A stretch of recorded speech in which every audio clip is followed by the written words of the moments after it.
Hey guys, iPhone 14 in 2025.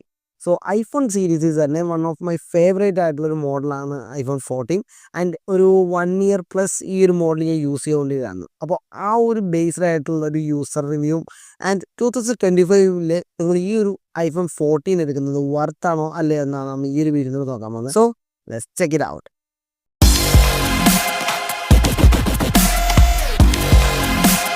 First ഈ ഒരു മോഡലിൻ്റെ specifications features നോക്കുന്നതിന് മുമ്പ് തന്നെ ഈ ഒരു മോഡൽ ലോഞ്ച് ചെയ്ത ഡേറ്റ് നിങ്ങൾ എപ്പോഴും നോക്കുക. കാരണം ഐഫോൺസ് എടുക്കുന്നവരും മിക്കപ്പോഴും ശ്രദ്ധിക്കാത്തത് ആ ഒരു മോഡൽ ലോഞ്ച് ചെയ്ത ഇയർ ഏതാണെന്നുള്ളത് ശ്രദ്ധിക്കാറില്ല. അപ്പോൾ ഐഫോൺസ് നല്ല കോമൺലി നമ്മൾ മൊബൈൽസ് ലോഞ്ച് ചെയ്ത ഇയേഴ്സ് ഒരിക്കലും നോക്കാറില്ല. കാരണം ലേറ്റസ്റ്റ് ആയിട്ടുള്ള മോഡൽസ് വരുമ്പോൾ ഔട്ട്ഡേറ്റഡ് ആയിട്ടുള്ള ഫീച്ചേഴ്സ് ഉള്ള മോഡൽസ് നമ്മൾ എടുക്കുന്നത് ശരിക്കും പറഞ്ഞാൽ നമുക്ക് ലോസ് ഓഫ് മണി തന്നെയാണ് ആ ഒരു കറണ്ട് സിറ്റുവേഷൻ വെച്ച്. അപ്പോൾ ഫസ്റ്റ് തന്നെ ഈ ഒരു മോഡൽ നോക്കുകയാണെന്നുണ്ടെങ്കിൽ ഈ ഒരു മോഡൽ 2022 സെപ്റ്റംബറിലാണ് ലോഞ്ച് ചെയ്തിട്ടുള്ളത്. അപ്പോൾ ടോട്ടലി ഒരു 2+ ഇയർ ആണ് ഈ ഒരു മോഡലിൻ്റെ ഏജ് വരുന്നത്. ആൻഡ് മോഡലിൻ്റെ ബിൽഡ് ക്വാളിറ്റി പോർഷനോട് നോക്കുകയാണെന്നുണ്ടെങ്കിൽ ഇതിൽ അലുമിനിയം ഫ്രെയിമാണ് യൂസ് ചെയ്തിട്ടുള്ളത്. ആൻഡ് വെയിറ്റ് വരുന്നത് 172 ഗ്രാമാണ് നൽകിയിട്ടുള്ളത്. സോ അത്യാവശ്യം ലൈറ്റ് വെയിറ്റ് ആയിട്ടുള്ള മോഡലാണിത്. ബോക്സി ഡിസൈനാണ് നൽകിയിട്ടുള്ളത്. IP68 റേറ്റിംഗ് എല്ലാം നൽകിയിട്ടുണ്ട്. സോ അണ്ടർ വാട്ടർ ഫോട്ടോഗ്രാഫിക്ക് നിങ്ങൾക്ക് ഈസി ആയിട്ട് ഈ ഒരു മോഡലിൻ്റെ എടുക്കാവുന്നതാണ്. ആൻഡ് ബിൽഡ് ക്വാളിറ്റി എല്ലാം നൈസാണ്. റയർ പോർഷൻ ഓഫ് ഗ്ലാസ് ആണ് വന്നിട്ടുള്ളത്. അത്യാവശ്യം പ്രീമിയം ഇൻഹാൻഡ് പിലനി പ്രീമിയം ക്വാളിറ്റി എല്ലാം ഈ ഒരു മോഡലിൻ്റെ ബിൽഡ് പോർഷനിലുണ്ട്. സോ ആ ഒരു ഏരിയ നിങ്ങൾ വറീഡ് ആവുന്ന ഒരു കാര്യവുമില്ല. പിന്നെ ഡിസ്പ്ലേ പോർഷനിലോട്ട് നോക്കുകയാണെങ്കിൽ 6.1 ഇഞ്ചിൻ്റെ OLED HDR ഡിസ്പ്ലേ ആണ് ഈ ഒരു മോഡലിൽ നൽകിയിട്ടുള്ളത്. സോ നമ്മൾ iPhone 13 കണ്ട ആ ഒരു സെയിം എക്സാക്ട് ഡിസ്പ്ലേ ആണ് ഈ ഒരു മോഡൽ യൂസ് ചെയ്തിട്ടുള്ളത്. സോ അവിടെ കാര്യമായ ഒരു ചേഞ്ച് ഒന്നും വന്നിട്ടില്ല. ഡോൾബി വിഷൻ സപ്പോർട്ട് എല്ലാം ഉണ്ട്. 60 ഹെഡ്സിൻ്റെ റിഫ്രഷ് റേറ്റാണ് ഈ ഒരു മോഡൽ വന്നിട്ടുള്ളത്. ബട്ട് 60 ഹെഡ്സ് ആണെങ്കിൽ പോലും ഡിസ്പ്ലേ അത്യാവശ്യം നല്ല സ്മൂത്ത് ആൻഡ് റിഫൈൻഡ് തന്നെയാണ്. ഇപ്പോൾ നമുക്ക് നല്ല രീതിയിൽ തന്നെ ആ ഒരു ഒഴുക്ക് കാര്യങ്ങളെല്ലാം ഇതിനകത്ത് ഫീൽ ചെയ്യുന്നതാണ്. സോ അതുകൊണ്ട് ഒരു 60 ഹെഡ്സ് എന്നതിനുപരി തന്നെ ആ ഒരു പെർഫോമൻസ് ഡിസ്പ്ലേ പോർഷനിൽ നിന്ന് കിട്ടുന്നതായിരിക്കും. അതേപോലെ തന്നെ OTT platforms even Amazon, Netflix എല്ലാം നിങ്ങൾ 4K വീഡിയോസ് കാണുമ്പോഴൊന്നും നല്ലൊരു എക്സ്പീരിയൻസ് ആണ്. ആ ഒരു കളർ വൈബ്രൻസി എല്ലാം നല്ല രീതിയിൽ കിട്ടുന്നുണ്ട്. സോ ഒരു ഡീസൻ്റ് ആയിട്ടുള്ള വിഷ്വൽ എക്സ്പീരിയൻസ് ഈ ഒരു ഡിസ്പ്ലേ പോർഷനിൽ നിങ്ങൾക്ക് എക്സ്പെക്റ്റ് ചെയ്യാവുന്നതാണ്. സോ പെർഫോമൻസ് ആൻഡ് ഹീറ്റിംഗ് ഈ ഒരു കാറ്റഗറി രണ്ടും ഒരുമിച്ച് പറയുകയായിരിക്കും എനിക്ക് ബെറ്റർ ആയിട്ട് തോന്നുന്നത്. പെർഫോമൻസ് പോർഷൻ നോക്കുമ്പോൾ A15 ബയോണിക് ചിപ്പാണ് ഈ ഒരു മോഡലിൽ ഇരിക്കുന്നത്. സോ അത്യാവശ്യം നല്ല പെർഫോമൻസ് ഓറിയൻറ്റഡ് ആയിട്ടുള്ള ചിപ്പ് തന്നെയാണ്. ഈവൻ BGMI പോലെയുള്ള ഹൈ എൻഡ് ഗെയിംസ് കളിക്കുമ്പോൾ പോലും യാതൊരുവിധ റണ്ണറിങ്ങോ ലാഗോ ഒന്നും എനിക്ക് ഈ ഒരു ഫോണിൽ ഫീൽ ചെയ്തിട്ടില്ല. സോ ഈസി ആയിട്ട് നിങ്ങൾക്ക് കളിക്കാൻ പറ്റുന്നതാണ്. ആൻഡ് ഹീറ്റിംഗ് എങ്ങനെയുണ്ടെന്ന് വെച്ച് കഴിഞ്ഞാൽ ഈവൻ നിങ്ങളൊരു നോർമൽ യൂസേജ് ആണെന്നുണ്ടെങ്കിൽ ഒരു ഹീറ്റിംഗ് ഒന്നും നിങ്ങൾക്ക് ഈ ഒരു മോഡൽ ഫീൽ ചെയ്യുന്നില്ല. പിന്നെ ഒരു ഡേ ടൈമിൽ നമ്മളിപ്പോൾ നല്ലൊരു വെയിലുള്ള സിറ്റുവേഷൻ, നല്ലൊരു അറ്റ്മോസ്ഫിയറിൽ ചൂട് കൂടുതലാണെന്നുണ്ടെങ്കിൽ ഫോൺ കുറച്ച് ഹീറ്റ് ആവുന്നതായിട്ട് നമുക്ക് ഫീൽ ചെയ്യും. സോ അതാണ് മെയിനായിട്ട് ഹീറ്റിങ്ങിൻ്റെ പോർഷൻ എനിക്ക് തോന്നുന്നത്. ആൻഡ് ഗെയിമിങ്ങിൻ്റെ പോർഷനിലോട്ട് വരുമ്പോൾ ഇപ്പോൾ അത്യാവശ്യം മോശമല്ലാത്ത രീതിയിൽ ഹീറ്റ് ആവുന്നുണ്ട്. ഉള്ളത് പറഞ്ഞു കഴിഞ്ഞാൽ നമ്മളിപ്പോൾ ഒരു 1 hour പ്ലസ് ഒക്കെ നമ്മൾ ഗെയിമിങ്ങിൽ ഇരിക്കുകയാണെന്നുണ്ടെങ്കിൽ തീർച്ചയായിട്ടും ഡിവൈസ് ഹീറ്റ് ആവുന്നുണ്ട്. സോ നിങ്ങളൊരു ഫാൻ്റെ അടിയിൽ ഇരുന്നൊക്കെ ഗെയിം കളിക്കുകയാണെന്നുണ്ടെങ്കിൽ പക്കയായിട്ട് അത് മാനേജ് ചെയ്ത് പോകുന്നുണ്ട്. സോ ഒരു ഹാർഡ് കോർ ഗെയിമർ ആവുന്നുണ്ടെങ്കിൽ സോ അതിന് അഡ്വാൻറ്റേജ് രീതിയിൽ തന്നെ ഗെയിം കളിക്കുന്നുണ്ടാവും. സോ അങ്ങനെ വരുമ്പോൾ നിങ്ങൾ ഇച്ചിരി കൂളിംഗ് സിസ്റ്റം പോലെ തന്നെ നമ്മൾ ഫാൻ ഇട്ടിട്ട് ജസ്റ്റ് കളിക്കുകയാണെന്നുണ്ടെങ്കിൽ ആ ഒരു ഹീറ്റ് മാനേജ്മെൻറ്റ് കുറച്ചുകൂടി ബെറ്റർ ആവുന്നുണ്ട്. ഗെയിമിംഗ് സെക്ഷനിൽ കുറച്ച് ഹീറ്റിംഗ് വരുന്നുണ്ട് ഫോണിന്. നെക്സ്റ്റ് ക്യാമറയുടെ പൊസിഷനിൽ നോക്കുകയാണെങ്കിൽ ഈ ഒരു മോഡലിൽ നമുക്ക് റെയർ പൊസിഷനിൽ 12 MBയുടെ മെയിൻ ക്യാമറയും 12 MB അൾട്രാ വൈഡ് ആണ് നൽകിയിട്ടുള്ളത്. റെയറിൽ നമുക്ക് വീഡിയോ പൊസിഷനിൽ നോക്കുകയാണെങ്കിൽ 4K at 60 FPS 1080 at 240 FPS നമുക്ക് ഷൂട്ട് ചെയ്യാൻ പറ്റുന്നതാണ്. സോ ഈ ഒരു ക്യാമറ പൊസിഷൻ നോക്കുമ്പോൾ മെയിനായിട്ടും ഐഫോണിൽ നമ്മൾ ഹൈലൈറ്റ് ചെയ്യുന്നത് ക്യാമറ ബേസ്ഡ് തന്നെയാണ്. പക്ഷേ എനിക്ക് എടുത്ത് പറയാനുള്ളത് ഫോട്ടോസിനേക്കാളും ഇച്ചിരി കൂടി ബെറ്റർ ആയിട്ട് വീഡിയോസ് തന്നെയാണ് ഐഫോൺ മുൻപന്തിയിൽ നിൽക്കുന്നത്. കാരണം ഈ ഒരു മോഡൽ ഞാൻ നോക്കാനുള്ള മെയിൻ റീസൺ എന്ന് വെച്ച് കഴിഞ്ഞാൽ ഇതിൻ്റെ വീഡിയോ ക്വാളിറ്റി തന്നെയാണ്. നമുക്കൊരു കണ്ടന്റ് ക്രിയേഷൻ ചെയ്യുന്ന ഒരു വ്യക്തികൾക്ക് ഷുവറായിട്ടും നല്ലൊരു ഓപ്ഷൻ തന്നെയാണ് ഐഫോണിൻ്റെ ക്യാമറാസ്. കാരണം അത്രയ്ക്ക് നല്ലൊരു ഔട്ട്പുട്ടാണ് നമ്മൾ എല്ലാ വീഡിയോസിനും നമുക്ക് കിട്ടുന്നത്. സോ എനിക്ക് പേഴ്സണലി ഫോട്ടോസിനേക്കാളും കുറച്ചുകൂടി ബെറ്റർ ആയിട്ട് എനിക്ക് തോന്നുന്നത് വീഡിയോസിന് വേണ്ടിയാണ് നിങ്ങൾ നോക്കുന്നതെങ്കിൽ ഡെഫിനറ്റ് ആയിട്ട് this is one of the best choice. So iPhone 14 നമുക്ക് അതുപോലെ തന്നെ സിനിമാറ്റിക് മോഡ് അവൈലബിൾ ആണ്.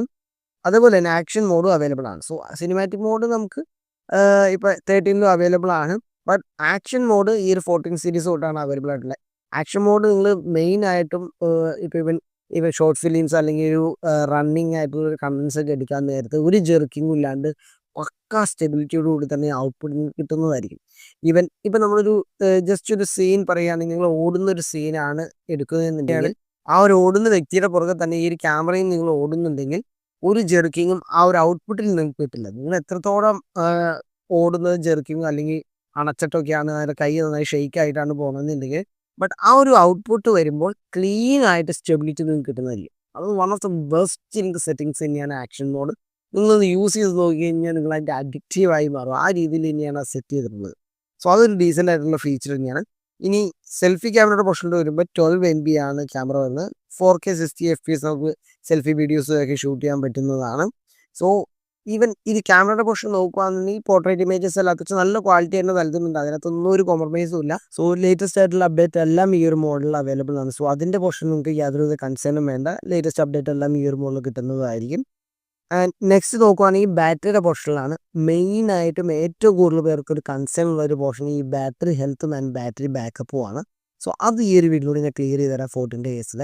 ഇപ്പോൾ ഈ ഒരു മോഡലിൻ്റെ ബാറ്ററി ബാക്കപ്പ് നോക്കുകയാണെങ്കിൽ ബാറ്ററി MAH വരുന്നത് 3279 MAH ആണ് ഇതിൻ്റെ ബാറ്ററി വരുന്നത്. ആൻഡ് 20 വാട്ടിൻ്റെ വയർഡ് ചാർജ് സപ്പോർട്ടാണ്, അതിൽ 15 വാട്ടിൻ്റെ വയർലെസ് ചാർജ് സപ്പോർട്ടാണ്. സോ ഒരു ആൻഡ്രോയിഡ് യൂസറിനെ വെച്ച് നോക്കുമ്പോൾ നിങ്ങൾക്ക് ഈ ഒരു ഫാസ്റ്റ് ചാർജ് ഒട്ടും സാറ്റിസ്ഫൈങ് ആയിരിക്കില്ല. കാരണം അതൊക്കെ നമുക്ക് 45, 60, 65, 80 ഒക്കെ വാട്ട് നമുക്ക് അവൈലബിൾ ആണ്. ഈവൻ 120 വാട്ട് വരെ അവൈലബിൾ ആണ്. ബട്ട് ഇതിന് നമുക്ക് ജസ്റ്റ് 20 വാട്ടേ കിട്ടുള്ളൂ. പക്ഷേ അത്യാവശ്യം മോശമില്ലാത്തൊരു ഫാസ്റ്റ് ചാർജ് ഒക്കെ അവൈലബിൾ ആണ്. ബട്ട് കമ്പാരിറ്റീവ്ലി ആൻഡ്രോയിഡ് വെച്ച് നോക്കുമ്പോൾ നിങ്ങൾക്ക് ഇത് അത്ര സാറ്റിസ്ഫൈങ് ആയിട്ട് തോന്നില്ല. ബട്ട് അത് യൂസ് ടു ആയി കഴിയുമ്പോൾ എനിക്കിത് നോർമലി സാറ്റിസ്ഫൈങ് ആവുന്ന രീതി തന്നെയാണ് ചാർജ് ഫീൽ ചെയ്തത്.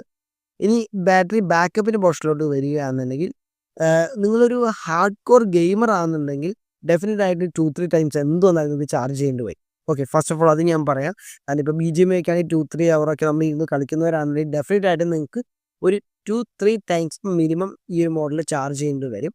ആൻഡ് ഒരു നോർമൽ യൂസറിനെ സംബന്ധിച്ചിടത്തോളം നിങ്ങൾക്കൊരു ഫുൾ ഡേ യൂസ് ചെയ്യാൻ യാതൊരു ഇഷ്യൂ ഉണ്ടാവില്ല. നോർമലി വേണ്ടി വരികയാണ് ഇവനൊരു 10 അവർ ആ റേഞ്ചിലേക്ക് നിങ്ങൾക്ക് ഈസി ആയിട്ട് യൂസ് ചെയ്യാൻ പറ്റുന്നതാണ്. സോ എൻ്റെ യൂസേജ് ചോദിച്ചിട്ടുണ്ടെങ്കിൽ 2 ടൈംസ് എന്തുവന്നാലും ചാർജ് ചെയ്യേണ്ടതായിട്ട് വന്നിട്ടുണ്ട്. അതിന് മെയിൻ ഉള്ള റീസൺ ഇപ്പോൾ നമുക്ക് ആ ഒരു സോഷ്യൽ മീഡിയ യൂസേജ്, അതേപോലെ കോൾസ്, അതേപോലെ ബാക്കി അതർ ആക്ടിവിറ്റീസ് എല്ലാം നമുക്ക് ഈ ഒരു ഫോണിലുണ്ട്. സോ അതുകൊണ്ട് തന്നെ എനിക്ക് എങ്ങനെ വന്നാലും 2 ടൈംസ് ചാർജ് ചെയ്യേണ്ടി വന്നത്. 2 ടൈംസിന് എബോവ് ചാർജ് ചെയ്യേണ്ടതായിട്ടുള്ള സിറ്റുവേഷൻ വന്നിട്ടുള്ളത് ഈവൻ വീഡിയോസ് ഷൂട്ട് ചെയ്യണം ആ ഒരു സിറ്റുവേഷനിലാണ്. നിങ്ങളൊരു വീഡിയോ ഷൂട്ടിങ് കാര്യങ്ങളാണ് മെയിനായിട്ട് ഉദ്ദേശിക്കുന്നതെന്നുണ്ടെങ്കിൽ ചാർജ് കുതിച്ചിറക്കും. അത് ഫസ്റ്റ് ചെയ്യാൻ ഞാൻ പറഞ്ഞേക്കാം. അല്ലാത്തൊരു യൂസേജിൽ നിങ്ങൾക്ക് എന്തുവന്നാലും വൈകുന്നേരം ഈസി ആയിട്ട് ചാർജ് നിൽക്കുന്നതായിരിക്കും. സോ ഇത്രയൊക്കെയാണ് ഈ ഫീച്ചർ വൈസ് എനിക്കുള്ള എക്സ്പീരിയൻസ്. ഓക്കെ, സോ നിങ്ങൾക്ക് ഇതിനകത്ത് എന്തെങ്കിലും ഡൗട്ട്സ് ഉണ്ടെങ്കിൽ ജസ്റ്റ് ഒന്ന് കമൻറ്റ് ചെയ്യുക. ആൻഡ് ഐഫോൺ റിലേറ്റഡ് ആയിട്ടുള്ള വീഡിയോസ് കാണുന്നതിന് ചാനൽ സബ്സ്ക്രൈബ് ചെയ്യുക. അപ്പോൾ ഈ ഒരു മോഡലിൻ്റെ ഇപ്പോൾ കറൻ്റ്ലി പ്രൈസ് അവൈലബിൾ ആയിട്ടുള്ള 53K അടുത്താണ് ഇപ്പോൾ ഫ്ലിപ്കാർട്ടിൽ അവൈലബിൾ ആയിട്ടുള്ളത്. ബട്ട് ഔട്ട് ഓഫ് സ്റ്റോക്കാണ്, കമ്മിങ് സൂൺ എന്നാണ് കാണിച്ചിട്ടുള്ളത്. ഒരു നെക്സ്റ്റ് ഒരു സെയിലേക്ക് വരുമ്പോൾ നല്ല രീതിയിൽ പ്രൈസ് കുറഞ്ഞ ഒരു മോഡൽ ഒരു 45 ആ റേഞ്ച്, 45, 47 ആ റേഞ്ചിലേക്ക് നമുക്ക് അവൈലബിൾ ആവാറുണ്ട്. സോ ആ ഒരു റേഞ്ചിൽ നോക്കുകയാണെങ്കിൽ വൺ ഓഫ് ദ ബെസ്റ്റ് തന്നെയാണ് ഈ ഒരു സെഗ്മെൻറ്റിൽ ഈ മോഡൽ. സോ ഒരു iPhone 15 നിങ്ങൾ നോക്കുകയാണെങ്കിൽ ഇച്ചിരി ബെറ്റർ ആണ്. കാരണം ആ ഒരു മോഡലിന് നമുക്ക് Type-C ചാർജിങ് പോർട്ട് ഉൾപ്പെടെ ഒത്തിരിയേറെ ഫീച്ചേഴ്സ് അഡീഷണൽ ആയിട്ട് വരുന്നുണ്ട്. സോ അത് ഇത്തിരി ബെറ്റർ ആയിട്ടുള്ള ഒരു ഫാസ്റ്റ് ചാർജിങ് അവൈലബിലിറ്റി ഉണ്ട്. കാരണം ഈ ഒരു ലൈറ്റ്നിങ് കേബിൾ വെച്ച് നോക്കുമ്പോൾ കുറച്ചുകൂടി ബെറ്റർ ആയിട്ടുള്ള ഒരു ചാർജിങ് സ്പീഡ് എനിക്ക് അതിൽ ഫീൽ ചെയ്തിട്ടുണ്ട്. സോ അത് നല്ലൊരു ഓപ്ഷൻ തന്നെയാണ്. ബട്ട് ഫീച്ചർ വൈസ് നോക്കുകയാണെന്നുണ്ടെങ്കിൽ 14 ഒട്ടും മോശമല്ല. ഈ ഒരു 2025 പോലും നിങ്ങളെ സാറ്റിസ്ഫൈ ചെയ്യാൻ പറ്റുന്ന എല്ലാ ഫീച്ചേഴ്സും ഈ ഒരു മോഡലിൽ അവൈലബിൾ ആണ്. അപ്പോൾ ഇത്രയൊക്കെയാണ് iPhone 14ൻ്റെ വിശേഷങ്ങൾ. നിങ്ങൾക്ക് എന്തെങ്കിലും ഡൗട്ട്സ് ഉണ്ടെങ്കിൽ ജസ്റ്റ് ഒന്ന് കമൻറ്റ് ചെയ്യുക. സോ ഇപ്പോൾ ഫസ്റ്റ് അല്ലാതെ തന്നെ സെക്കൻഡറി മാർക്കറ്റിൽ നല്ല മോഡൽസ് അവൈലബിൾ ആണ്. ഒരു 30 to 40 ഇടയിൽ അത്യാവശ്യം നല്ല പീസുകൾ അവൈലബിൾ ആണ്. ബോക്സ് പീസും അതുപോലെ തന്നെ 89 ബാറ്ററി ഹെൽത്ത് ഒക്കെയുള്ള മോഡൽസ് അവൈലബിൾ ആണ്. സോ മോഡൽസ് ജസ്റ്റ് ചെക്കൗട്ട് ചെയ്തിട്ട് സെക്കൻഡറി മാർക്കറ്റിലാണ് നിങ്ങൾക്ക് പർച്ചേസ് ചെയ്യാൻ പറ്റുന്നതാണ്. ആൻഡ് വീഡിയോ ഇഷ്ടപ്പെട്ടാൽ ലൈക്ക് ചെയ്യുക. See in next video. Bye by.